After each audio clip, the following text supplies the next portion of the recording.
I had the chance to see Star Trek Into Darkness yesterday, and while I'm not going to call it great Trek, it's pretty entertaining.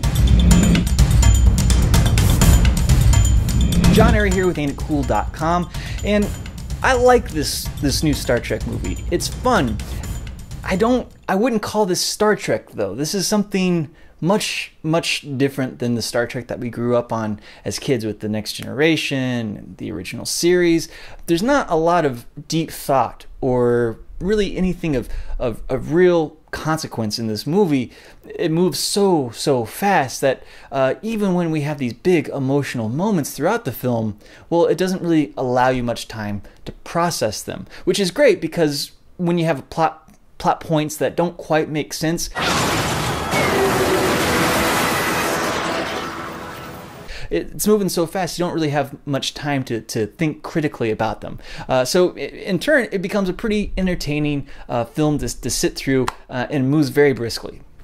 I think when you're going into this movie, it helps if you don't think about these J.J. Abrams films as canon. If you take it more as really expensive fan fiction. I mean, everything that happens in this universe has no bearing on the Star Trek that I love, the original series. Like, these are not my Kirk and Spock. When I think about Kirk and Spock, these new guys, they don't come up in my head first.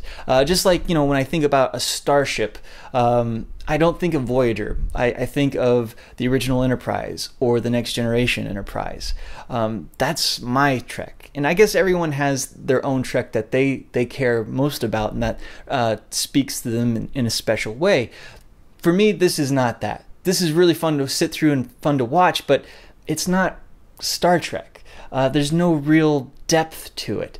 I mean, it's very pretty to look at. The aesthetic is beautiful. I sincerely believe that this is the future that Gene Roddenberry aesthetically would have loved to have lived in. When you look at future London, the buildings, they're beautiful. Everything is pristine and clean and wonderful and just a pleasure on the eye. But I don't get the sense that there's anything really beneath it. Like, I don't understand what Starfleet stands for after watching these two films.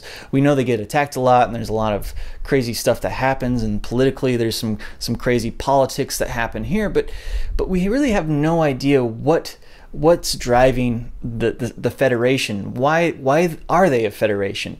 Watching the original series, we knew that the Federation was all about helping out fellow species and learning and finding new life forms and new science and technology. Outside of the aesthetic, I don't know if Gene Roddenberry would really latch on to this version of Star Trek.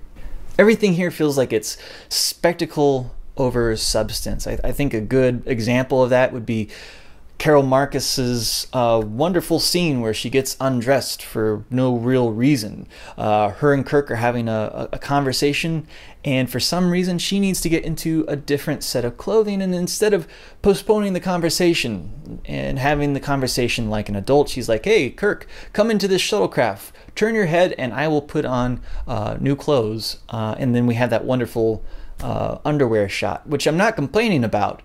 It just doesn't really make much sense, and there's really no reason for it to be there other than to show us Carol Marcus in her underwear, which I'm not complaining about. Same thing with the Enterprise underwater. I mean, if they're trying to study this planet and they're following the Prime Directive, do they have to be underwater? Couldn't they be out in space and then beaming people down and beaming people up? It didn't make really any sense, but it looked cool when the Enterprise came out of the water and flew off. Punch it. Yeah, it's style over substance, and I really think the original series and again the Star Trek that I love had that flip-flopped. Things I appreciate about the film, the score is magnificent. It has some nice throwbacks to the original series. The action was really good. I really dug the different action beats. It's very mixed. It's there are two scenes in particular I thought worked very, very well, especially at the beginning of the film when Kirk and McCoy are running away from the natives, and also when Kirk and another character are flying through the space debris trying to get into a small airlock at a very high speed. It felt very reminiscent of Luke Skywalker while he's flying through the trenches trying to blow up the Death Star. It definitely had that very exciting feeling to it, and I thought all those scenes were again beautiful to look at. They moved really quickly, and as soon as they were over, we were moving on to the next one.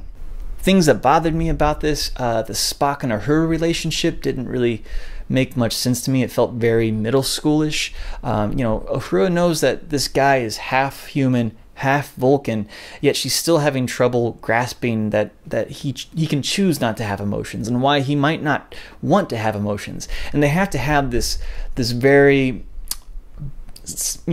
trite conversation right before going down in a shuttlecraft to the planet of Kronos, where there are these Klingons there who will kill them in very vicious ways. Like, this is the most inopportune time to have this kind of conversation. It feels very forced. Kirk's in the cockpit with them. There's really no reason for him to have this conversation now, and it just takes you away from the serious tone of what's about to happen. I didn't like that at all. And also I thought it reduced Uhura to just a whiny girl. Like, she didn't really do much in this film that had any substance to her character. We learned nothing new about Uhura here. I watched you murder innocent men and women. I will make you answer for what you did. Also, I mean, the overall plot was just ridiculous. It didn't make any amount of sense. You had frozen bodies in the torpedoes. Couldn't they have disposed of these bodies in a different way other than putting them in torpedoes and having Kirk launch them at the planet of Kronos? There had to have been a much simpler way to get rid of these bodies. Khan's plan didn't really make sense either. He's going to assassinate Starfleet command personnel. Why is that going to help him get his bodies back, or to steal the ship that he helped build? Not really. Starfleet is not about vendetta, Kirk. Maybe it should be, sir. Then we have Peter Weller's character, who sends Kirk and Spock to Kronos to kill John Harrison, or Khan, whatever you want to call him. Why didn't he just skip the middleman and take his giant spaceship and go kill Khan himself? Again, it didn't make much sense. I am better. At what? Everything. Then there's the Khan reveal, and I don't think this was handled very well from a marketing perspective and a story perspective. There was a lot of build-up, and when Cumberbatch finally says, I am Khan, there's a big pause and a big like this is big news. But if you're a Star Trek fan in the least, you saw the clues leading up to this earlier in the movie. It wasn't a big surprise. And if you're not a Star Trek fan and you didn't pick up on the clues, then you don't know who Khan is, so what's it matter? Why do we need a big reveal? And then to go lying about it and telling fans, no, this is not Khan, Cumberbatch is not Khan, that just pisses people off more. So again, I don't think this was handled all that well, and it didn't really serve the story at all. I think it was just meant to build up people's expectations, much more flash over substance again, and here it fell flat.